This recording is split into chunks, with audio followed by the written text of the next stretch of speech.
Oke, Assalamualaikum warahmatullahi wabarakatuh. Ini adalah yang part 2 untuk section partai politik and general election. Baik, saudara sekalian, saya akan lanjutkan diskusi kita tentang partai politik, dan hari ini kita akan bicara lagi tentang partai politik dalam konteks sistem kepartaian. Nah, seperti yang sudah saya jelaskan pada video sebelumnya bahwa partai politik memiliki fungsi-fungsi tertentu dan partisipasi politik di dalamnya ternyata banyak sekali ragamnya, ragam bentuk yang bisa kita ambil dalam berpartisipasi secara politik ya. Tidak hanya ikut pemilu, tetapi termasuk masuk dalam organisasi partai politik, organisasi pressure group, atau bahkan demo protes pun itu bagian dari partisipasi politik. Nah, saudara, sekarang kita akan masuk kepada types of party system, artinya bentuk-bentuk dari sistem kepartaian. Ada beberapa bentuk yang sangat masyhur dalam dunia politik. Yang pertama adalah one party system. Dalam one party system itu contoh yang sekarang ini yang masih masih berlaku lah ya. Itu adalah di Korea Utara, Orang banyak menduga kalau China itu one party system, itu benar-benar salah ya. Karena ketika kita masuk ke China, ternyata China tidak one party system. Di sana ada 6 partai yang lain ya, walaupun dia minor party ya. Nah, kalau kita ke Korea Utara itu benar-benar ada one party. Nah, jadi nggak ada partai lain ya. Jadi government and party closely linked. Dia itu jadi satu. Jadi dalam negara demokrasi, pemerintahan itu dibentuk oleh partai-partai politik yang menang pemilu, Tetapi di dalam one party system itu kebalik. Partai politik itu bentukan pemerintah. Jadi ada partai yang official, yang lainnya tidak official. Nah, ini memang benar-benar kebalikan. Mestinya partai itu from the bottom, dia dari bawah untuk membentuk government melalui pemilihan umum. Tapi one party system itu ada satu partai besar di negara itu yang dibentuk oleh pemerintah. Jadi kalau ditanya mana duluan dalam sistem demokrasi, ya pemerintahan itu dibentuk setelah pemilu. Ya tentu saja bukan setelah proklamasi kemerdekaan, ya itu sesuatu yang berbeda. Tapi mestinya pemerintahan dibentuk oleh partai-partai politik yang menang dalam pemilu. Tetapi di dalam one party system itu dibalik. Jadi pemerintahlah yang membentuk partai politik ya. Jadi dulu itu zaman tahun 70-an 273 ketika Pak Harto mengarrange politik menjadi 3 partai, itu dulu dikhawatirkan akan akan membentuk partai yang sangat berkuasa, dan itu sangat terjadi waktu itu. Baik, kita kembali ke one party system. Jadi government dan partai itu satu, menjadi satu. Jadi no opposition parties. Jadi tidak ada izin lah, ya. Not permitted. Jadi tidak diizinkan. Itu sekarang yang terjadi adalah di North Korea, jadi di Korea Utara. Kim Il Sung punya putra namanya Kim Jong Il, punya putra lagi namanya Kim Jong Un. Itu yang sekarang. Ya, jadi kalau Anda tanya presiden Korea Utara sekarang, itu namanya Kim Jong Un ya. Beliau itu umur 26 tahun, jenderal bintang 1. Nah, 27 tahun jenderal bintang 2. Lalu naik lagi bintang 3. Lalu umur 8 tahun ya, dia bintang 4 ya. Jadi dia ngasih bintang sendiri ke pundaknya. Kalau Anda tanya, emangnya negara ini warisan mbahmu gitu. Kalau Anda tanya itu pada Kim Jong Un, dia akan mengatakan oh gitu dia. Dia akan mengatakan iya, emang kenapa itu.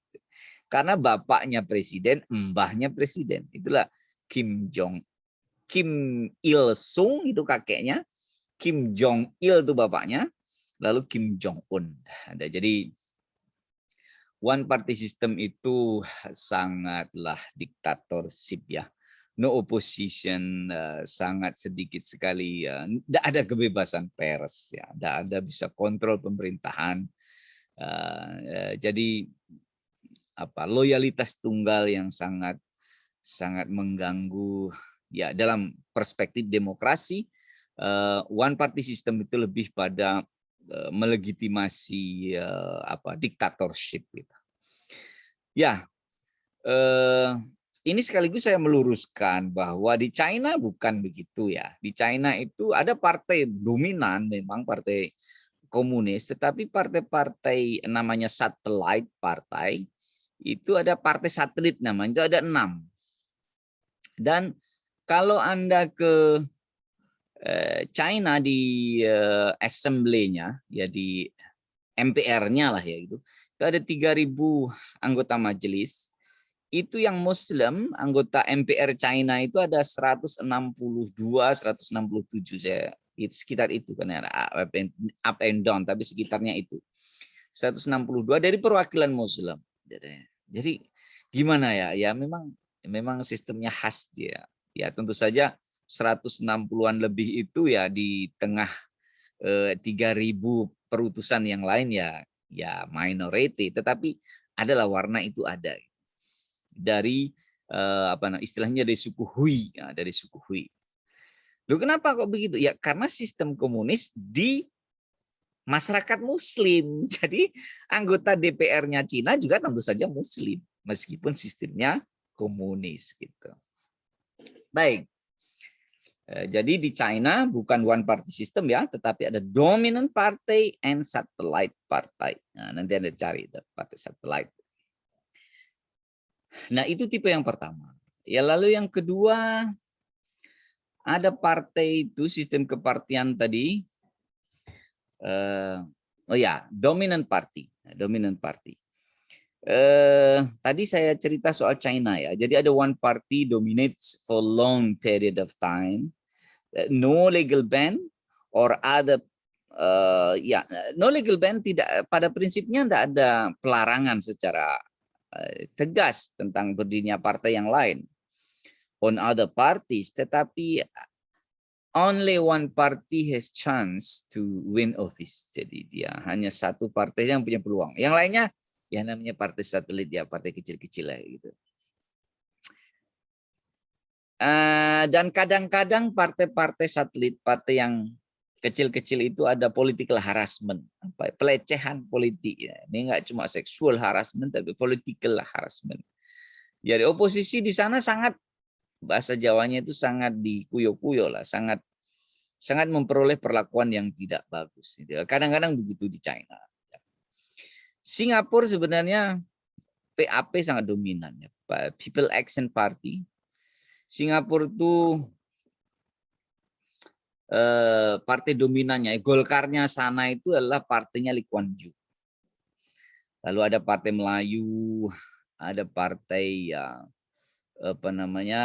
pemuda, lalu partai gerakan, ada movement itu. Ada beberapa partai, ada 9, pernah ada 12 up and down jumlahnya juga ya.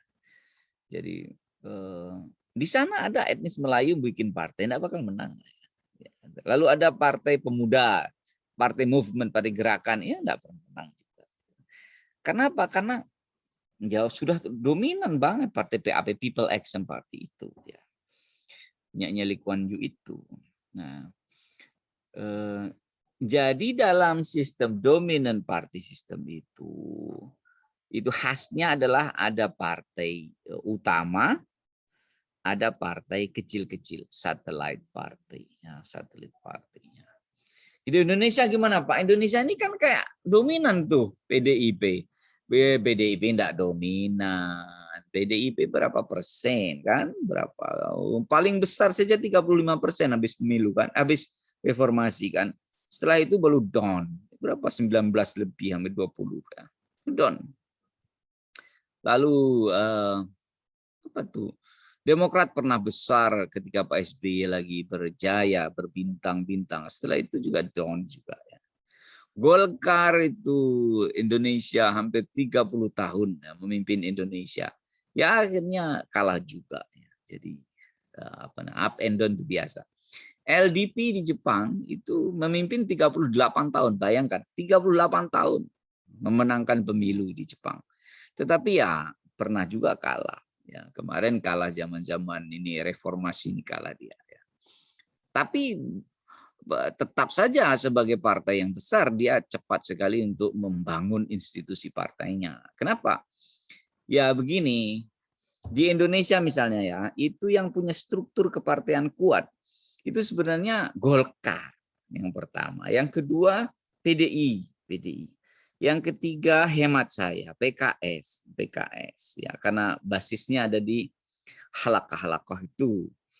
Kemudian ya menyusul seperti PAN, seperti PKB karena dia punya tradisi berorganisasi di ormas Islam ya. Di Muhammadiyah, di NU itu. Yang lain-lain tuh saya rasa cepat bubar ya. Kayak partai apa kemarin tuh Heritano tuh partai apa tuh? Perindo, manalah itu gak terdengar lagi sekarang. Nyaris tak terdengar. Ya. Lalu ada partainya Pak Hanura, mana tuh? Ya. Demokrat, saya kira nggak kuat. Istilahnya struktur partainya itu nggak kuat. Di Indonesia yang berkuat ya Golkar, PDI, itu. Lalu disusul kemudian kayak PAN, kayak PKB, ya. PKS. Saya lebih untuk struktur partai setelah Golkar, PDIP saya cenderung untuk PKS lebih kuat. Ya, mereka meskipun kalah pemilu bukan berarti habis masa depannya. Mereka akan kembali menyusun kekuatan, menggalang massa untuk mencari momen-momen politik ya. Jadi politik itu memang ada momennya. Jadi ada peristiwanya gitu. Kalau kalau tidak ada momennya, tidak ada peristiwanya yang menjadikan satu partai politik itu berpeluang untuk memenangkan satu pertandingan politik itu, ya hasilnya akan landai-landai saja. Jadi PDIP untuk memenangkan pemilu 35% setelah reformasi itu Anda tahu bulan Juli 2097 itu berapa ratus kader PDI mati itu kan di kasus kuda tuli penyerangan kantor PDIP di Jakarta. Artinya apa? Artinya memang mereka sudah layak secara alamiah. Mereka layak untuk menang karena pengorbanannya sudah banyak. Jadi jangan memikirkan partai yang tanpa pengorbanan lalu menang. Itu enggak, itu menyalahi hukum alam. Jadi partai yang menang itu pasti ada penderitaannya. Sekarang PDIP begitu ya. Dulu zaman Golkar PDI menderita sekali. Gimana Pak? Itu PAN, PKS apa nggak bisa menang? Ya kira-kira saham politiknya masih kurang. Ya penderitaan pengorbanannya itu di mata rakyat masih kurang. Ya nanti lah itu supaya begitu bagaimana? Itu nanti akan ada peristiwa-peristiwa politik, akan ada momen-momen sejarah yang bisa mengangkat atau menurunkan kepopuleran sebuah partai politik gitu. Jadi mesti ada sebab-sebabnya gitu. Nah, itu partai dominan. Jadi ada partai besar, lalu ada partai-partai kecil. Lalu ada tipe lagi yang Anda juga sering salah sangka, ya, makanya ini saya sampaikan secara lebih clear.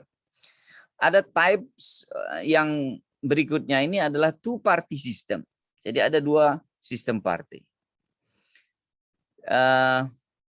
Dua partai besar yang secara genuine, secara alamiah, dia memiliki chance, peluang yang sama untuk to win the battle, to win general election. Memenangkan pemilihan umum. Itu hanya dua partai besar. Dan itu truly kompetitif. Jadi tingkat competitiveness-nya tinggi sekali. Nah, lalu bagaimana undang-undangnya? Apa memang dua partai?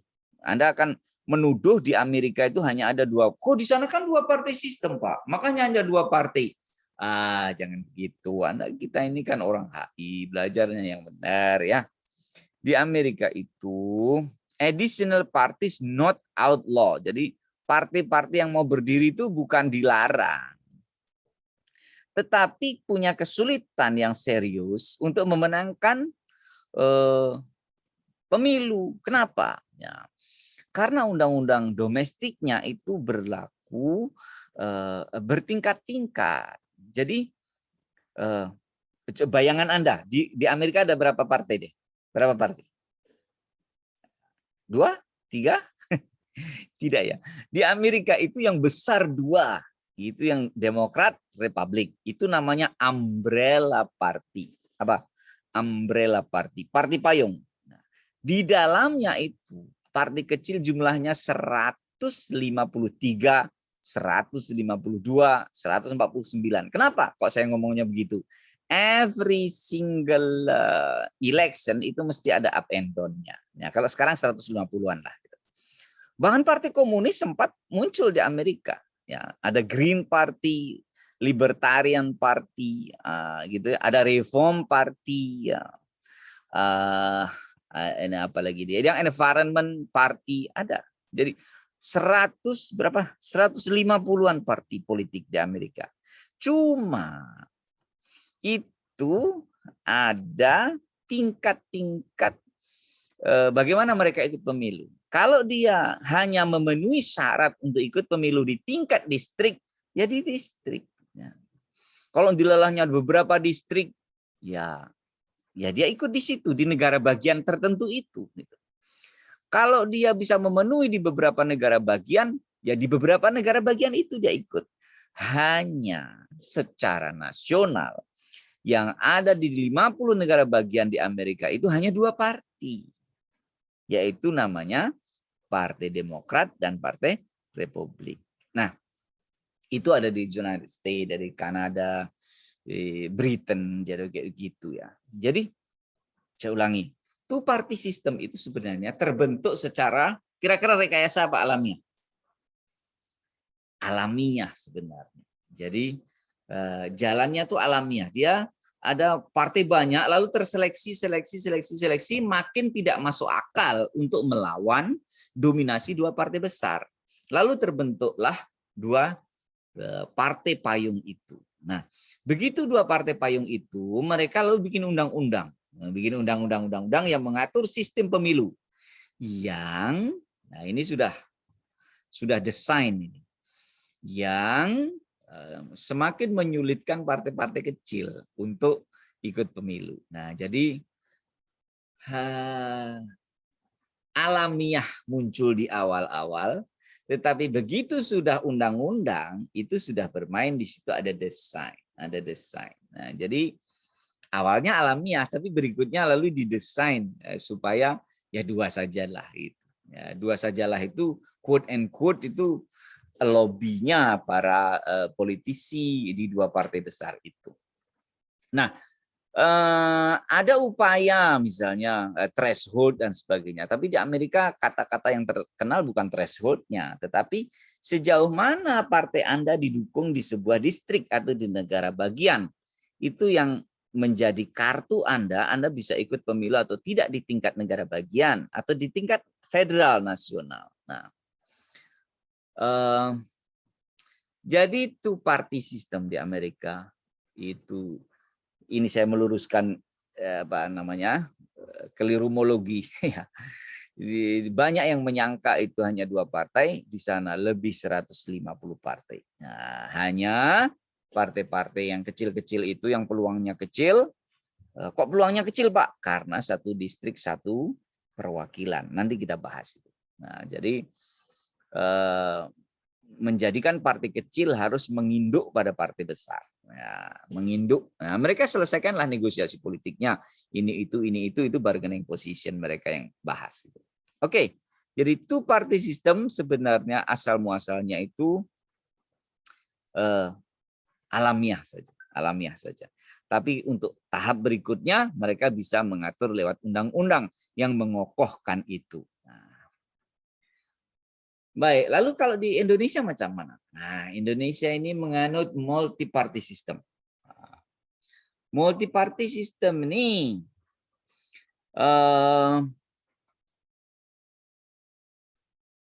pemilunya sangat kompetitif ya. Pemilunya sangat kompetitif. Ya. Jadi parti-parti boleh berdiri, ya, tetapi undang-undang kepartaian dan undang-undang pemilu punya ketentuan-ketentuan. Mana partai politik yang legalize ikut pemilu itu harus ada syarat-syaratnya. Mana partai politik yang berdiri sah tapi tidak boleh ikut pemilu. Nah, jadi ini harus Anda paham. Pertama ada orang nih ngumpul-ngumpul mendirikan partai politik, ngajukan di Kumham, tolak, nggak jadi berdiri partai. Itu namanya partainya nggak ada. Nah, tetapi ada lagi, dia mendirikan partai politik, sah berdiri, tetapi nggak bisa ikut pemilu. Kenapa? Nggak memenuhi undang-undang pemilu. Kalau mau dia ada ikut pemilu itu harus misalnya 2/3 di seluruh provinsi. Jadi provinsinya ada 30 berapa? Satu yang dia harus paling tidak ada 22 provinsi misalnya.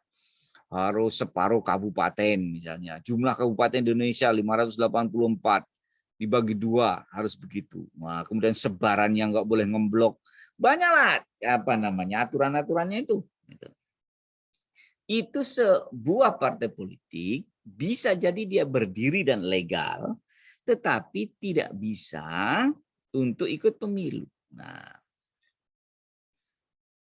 jadi Indonesia ini dulu ya tahun 99 itu yang ikut pemilu 24.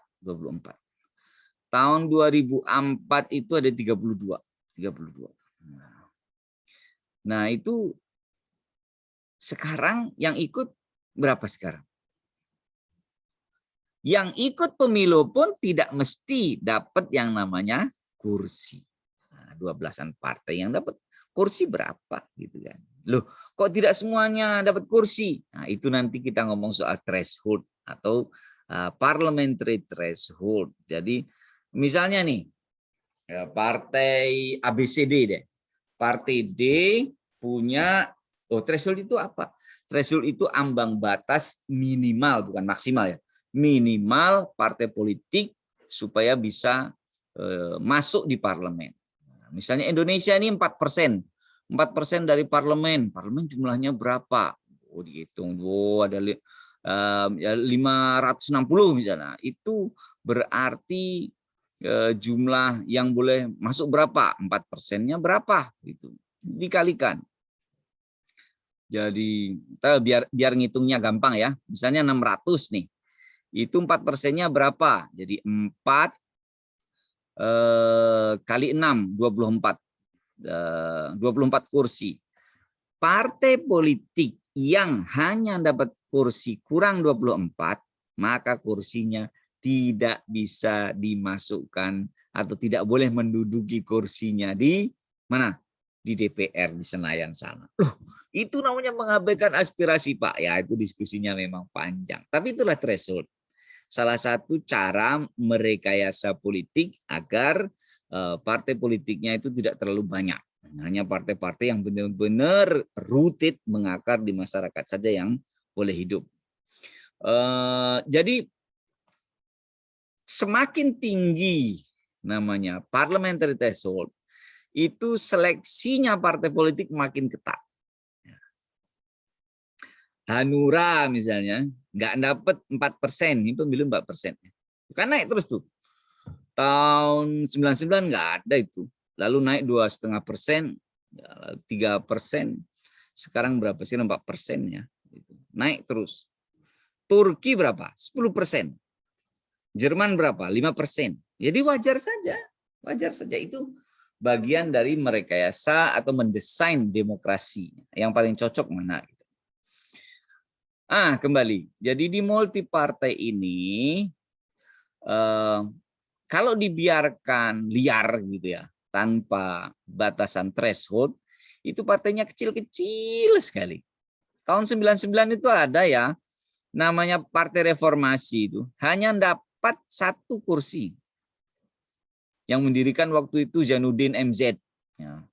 Yang duduk waktu itu anaknya ketua P3 yang lama, anaknya Pak Niko. Ya. Jadi satu partai dapat satu kursi, jadi satu fraksi. Wah, itu kan gila itu.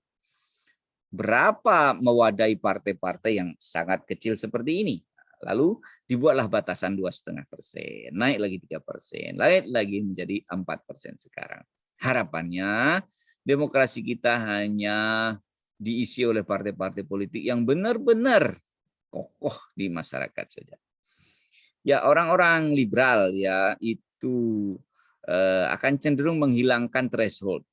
Tetapi secara manajemen ketatanegaraan itu lebih mudah kalau ada lebih ada threshold, itu lebih terukur. Jadi toh partai-partai yang kecil itu nggak bisa diharapkan untuk menjadi partai yang besar. Dan kenapa tidak ada toleransi ideologi di antara partai-partai kecil? Saya kira justru yang harus berjiwa besar pemimpinnya. Biasanya yang teriak-teriak itu pemimpinnya, rakyatnya ganti partai nggak masalah gitu kan. Ya. Jadi secara manajemen politik itu lebih mudah dengan threshold, lebih threshold. Ya. Saya merasakan sendiri ya bahwa sidang di parlemen itu kalau dari partai yang tidak sanggup membentuk satu fraksi, jadi dia hanya DPR yang 1-2 anggota itu pendapatnya akan liar. Pendapatnya liar. Dia seperti melakukan striptis politik. Gitu. Apa maksudnya? Dia sering melakukan aktivitas politik atau memainkan isu politik yang itu membahayakan pemerintahan.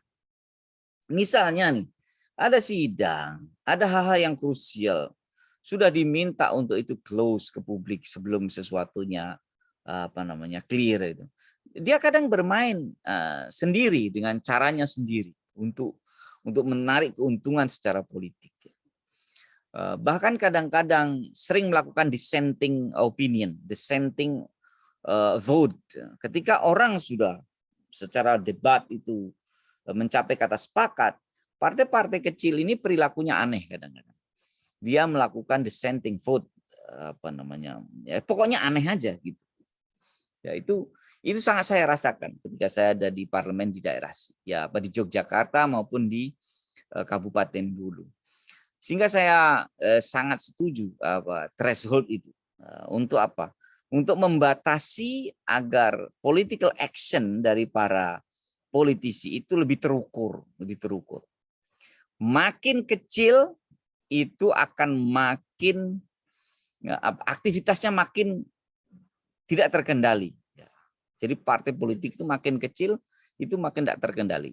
Tapi nanti di ujung-ujungnya itu negosiasi bargaining politiknya bisa mudah ditebak. Nanti endingnya begini, begitu. Jadi secara manajemen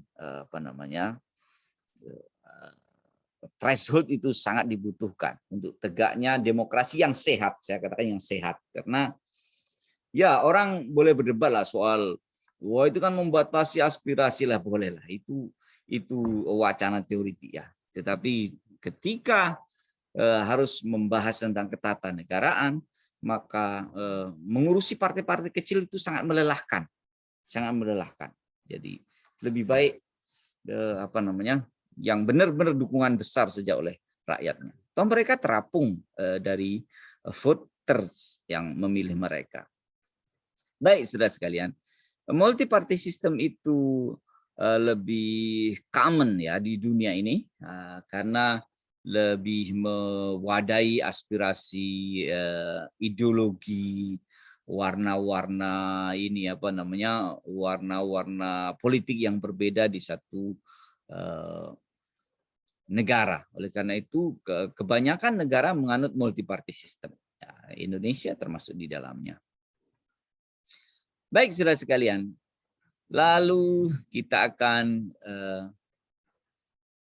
masuk kepada sistem pemilihan umum. Ya, ini tentu saja kemarin Anda sudah melihat bagaimana di video tentang sistem pemilu di Amerika, single member plurality, yang Anda ngomongnya sistem distrik itu, tapi itu sebenarnya bukan nama formal ya, itu nama media saja, sistem distrik ya nanti.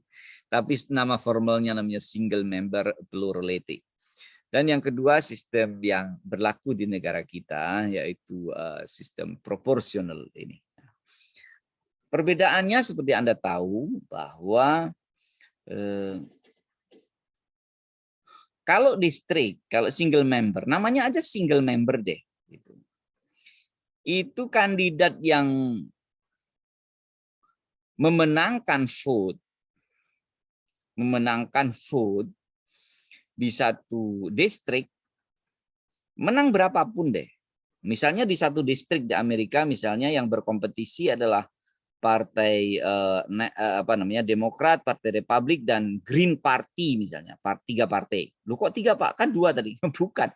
Di setiap negara bagian itu ada peluang partai-partai yang sifatnya lokal. Ya, ada lokal. Misalnya nih ada tiga partai.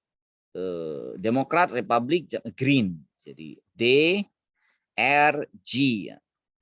Misalnya Partai Demokrat dapat 40%, lalu Republik dapat 45%, lalu yang 15% punyanya Green Party, maka yang menang itu jelas Partai Republik karena dia punya 45%. Loh, yang 100% kurangi 45 kan ada 55%, Pak. Yang 55% bagaimana? Ya, itulah yang namanya sistem distrik. Majority is not needed. Apa? Mayoritas tidak diperlukan. Majority system not needed. Pokoknya Anda menang, Anda ambil. Winner take all. Nah, istilahnya begitu. Winner take all. Nah, jadi ya sudah, milik saya semua. Yang 55% yang kalah dari dua partai, ya dimasukkan Pak sampah. Kira-kira begitu. Nah, itulah yang namanya single member plurality. Jadi, wah nggak enak ini. Gimana Pak? Itu kalau di Indonesia nggak cocok gitu. Makanya di Indonesia milih proporsional. Proporsional itu lebih damai lah ya. Itu lebih menjaga persatuan, kohesivitas masyarakat. Kalau di Indonesia satu distrik itu kan 4 sampai berapa? 8 ya, 4 sampai 8. Sehingga kalau misalnya satu distrik di Indonesia, kalau di Amerika satu distrik satu kursi. Kalau di Indonesia satu distrik lebih dari satu kursi. Taruhlah 6 misalnya, yang moderate sajalah 6. Kalau 6 berarti ya 6 kursi dibagi 40%, 45%, dan 15%. Wah, berarti kalau 6 gimana Pak baginya? Ya 100% dibagi 6 berapa? Itu kira-kira kalau 15, ya setiap 15% kasih 1. Misalnya gitu. 15% kasih 1. 18% Pak, itu 18% Pak. Ya oke, setiap 18% kasih 1. Berarti 40% dapat berapa? 2. Yang 45% dapat berapa? 45% ini ya. Kalau 18 kali 3 berapa? 18 kali 3 itu udah kasih 2 dulu. Oke, kasih 2. Yang 15% tadi jangan dikasih dulu. Pembagian pertama berarti itu berlapis. Jadi pembagiannya kursi itu bertingkat-tingkat. Kursi utuh sama kursi cuilan. Nah, sekarang kursi utuh dulu dibagi. 40% dikurangi 18 kurangi 18 berarti dapat 2, sisa berapa persen? 40% dikurangi 36 ya, 36 berarti sisanya 4%. Jadi Partai Demokrat dapat 2 kursi, sisa 4%. Sekarang Partai Republik 2 kursi, sisanya 4 tambah 5 berapa? 4 tambah 5 9. Nah, berarti dapat 2 kursi, sisa 9%. Nah, Partai Green Party yang 15% di pembagian tahap 1 dia nggak dapat karena kursinya nggak utuh. Nah, Kalau di Indonesia, Green Party, cuilan 15% dikasih 1 dia. Nah, Green Party dapat 1. Nah, sekarang kita hitung yang dibagi berapa tadi? Demokrat 2 kursi sisa 4%, Republik 2 kursi sisa 9%, lalu hitungannya sisa karena 15% Green Party tadi tidak genep 1 kursi, yang 1 kursinya 18%, ya 100 bagi 6 tadi. Jadi yang 1 kursi sisanya diberikan ke siapa? Nah, diurutkan. Green Party sudah habis dong. Cuma dapat 1 kursi ya. Ya, cuma 15%. Partai Demokrat apa Republik? Yang Demokrat sisanya 4%, Republiknya 9%. Nah, 1 tambahan dikasihkan pada Partai Republik. Sehingga susunannya berapa? 2, 3, 1. 2 untuk Demokrat, 3 untuk Republik, 1 untuk Green. Itu kalau sistemnya pemilu di Indonesia. Nah, kalau di Amerika, 1 distrik cuma 1 dikasihkan Partai Republik. Yang Demokrat sama Green enggak dapat bagian. Nah, itulah yang ada istilah winner take all. Kok bisa ngambil sistem begitu, Pak? Ya, setiap bangsa, setiap negara itu punya sejarah sosiologi politiknya sendiri-sendiri. Nah, ada sosiologinya, ada dimensi sejarahnya. Ya, jadi pilihan-pilihan itu sangat tergantung pada kesejarahan dari suatu negara. Ya, bisa jadi itu yang terbaik untuk Amerika, tapi tidak terbaik untuk Indonesia. Jadi customize your own democracy. Customize your own democracy. Saya ulangi ya. Jadi Anda harus mengukur baju demokrasi Anda sendiri. Jangan copy paste. Demokrasi itu berwajah-wajah. Tidak ada satu negara pun yang mengcopy paste undang-undang negara lain untuk mengatakan atau dikatakan sebagai negara demokrasi. Semua negara yang menggunakan demokrasi, dia akan men-sizing, customizing demokrasi dengan their own size, dengan ukuran mereka sendiri. Baik, itu secara perbandingan cara memilih atau sistem pemilu di Indonesia sama di Amerika secara singkat ya. Jadi kalau di Indonesia tadi apa? Proporsional. Nah, proporsional. Jadi kursinya banyak dibagi-bagi. Pembagian tahap pertama, pembagian tahap kedua, dan seterusnya. Kalau di Amerika, pembagian cukup tahap pertama. Siapa yang paling banyak, dia ambil semua. Ya, gitu. Winner take all.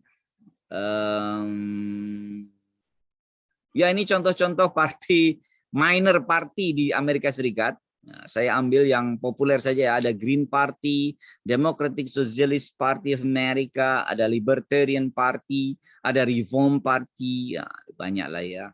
Banyak. Baik, saudara sekalian. Juga tentang pemilihan presiden ya. Pemilihan presiden itu di Indonesia sama Amerika sangat berbeda.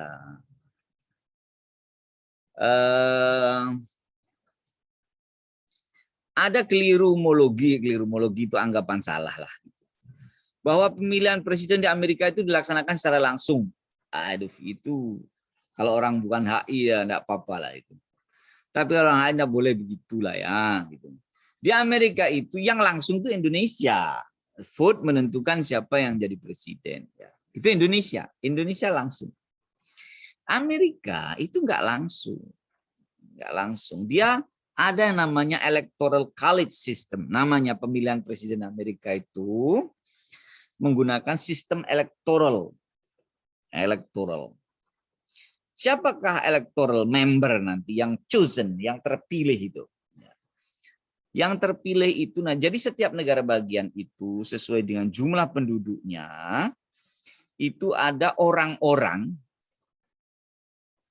yang seluruh Amerika jumlahnya 538. Saya ulangi, seluruh Amerika ada jumlahnya 538 anggota elektoral yang dipilih dalam pemilihan presiden.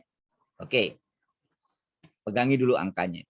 Nah, di setiap negara bagian itu jumlah penduduknya kan tidak sama. Nah, itu ada undang-undang yang mengatur kalau jumlahnya sekian maka sekian, kalau sekian maka sekian. Anda lihat di video saya sebelumnya itu ada listnya kan.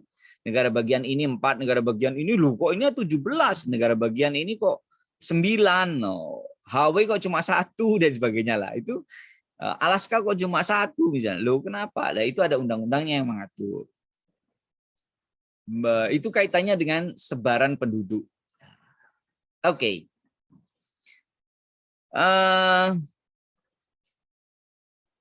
Penduduk Amerika yang punya hak pilih itu tidak memilih presiden, misalnya Joe Biden atau memilih Donald Trump, tidak. Tetapi Donald Trump dan Joe Biden itu punya orang-orang yang akan dipilih oleh penduduk Amerika untuk memilih presiden.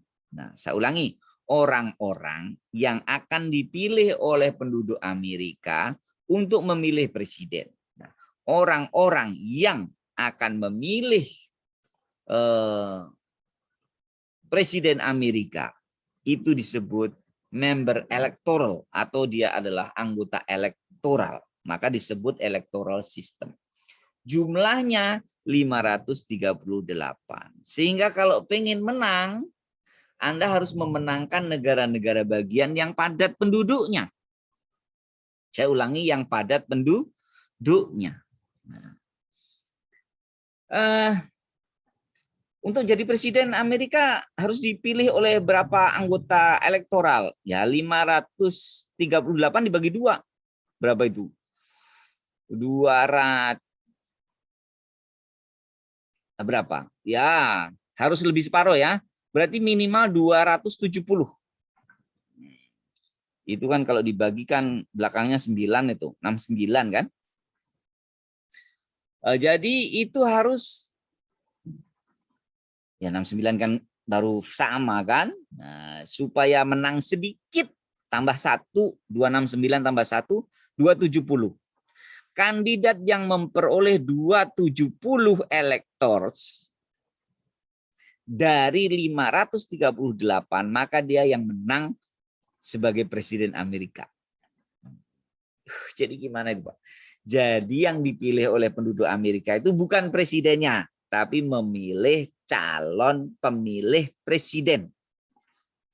Calon pemilih presiden itu seluruh Amerika ada 538. Nah, kandidat presiden Amerika yang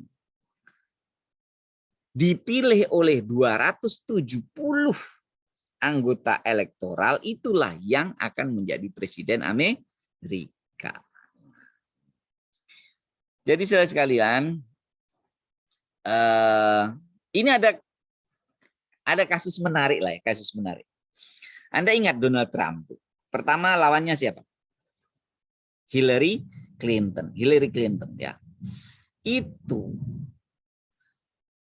kalau sistem pemilunya di Amerika seperti yang kita lihat, Donald Trump melawan Hillary Clinton, yang menang adalah Donald Trump. Kenapa? Donald Trump